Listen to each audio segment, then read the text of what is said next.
سلامونه نیکې هیلې دوستانو، ښه راغلاست هرکلی. نن به د موبایل د پښتو کیبورډ په باره کې خبرې وکړو. څنګه کولی شو چې خپل موبایل کې پښتو کیبورډ ولرو.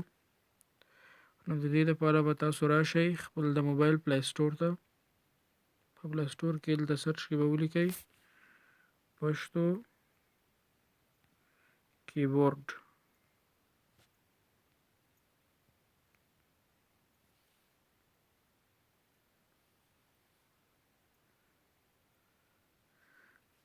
کله هم سرچ کې ورکړل د ډېر زیات شمېر اپلیکیشنونه تاسو ته راځي.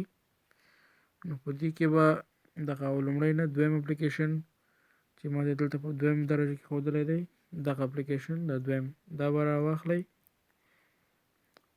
دغه اپلیکیشن چې دی ورونو مکمل سوچه پښتو ده په پښتو ژبه کې. دا عکسونه هم تاسو ګورئ دلته خو دا ما انسټال کړی دی د ځان سره. که تاسې نه انسټال کړی بیا د انسټال تڼۍ کېکاږئ، د اپلیکیشن انسټال را ډاونلوډ کېږي او اتومات ډول ستاسو په موبایل کې انسټال کېږي. چې کله مې انسټال کړ بیا به راشئ دلته په اپلیکیشن باندې به کلیک وکړئ. داسې دا اوس دلته ما انسټال کړی اکټیو کړی مې دی، اوس به ډیسیبل کړم ستاسو دپاره به یې په عملي کار وکړو.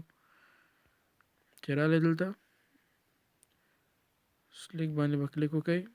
دغلته یو د سامسونګ کیبورډ دی او یو ایزي پښتو کیبورډ. اوس چې کوم ما تاسو ته وښودو دا ما ډاونلوډ کړی دی، تاسو ډاونلوډ کوئ بیا به دلته په ایزي پښتو کیبورډ باندې کلیک وکړئ، اوکې به کوئ. بس ستاسو په موبایل کې پښتو کیبورډ عیار شو او اوس کولی شئ تاسو مکمل سوچه پښتو لیکنه وکئ او له پښتو هغه خپلو لغاتونو نه خپلو حرفونو نه کار واخلئ.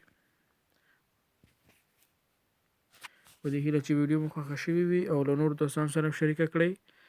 زموږ چینل در سره سبسکرایب کړئ تر څو همداسې نورو نوي پروګرامونو خبر شئ. او ترڅنګ د سبسکرایب ترڅنګ د ګونګړي علامه موجوده ده هغه هم کېکاږئ چې زموږ له هرې ویډیو تاسو ته خبر درکړل شي. ویډیو نور دوستانو سره حتمي شریکه کړئ.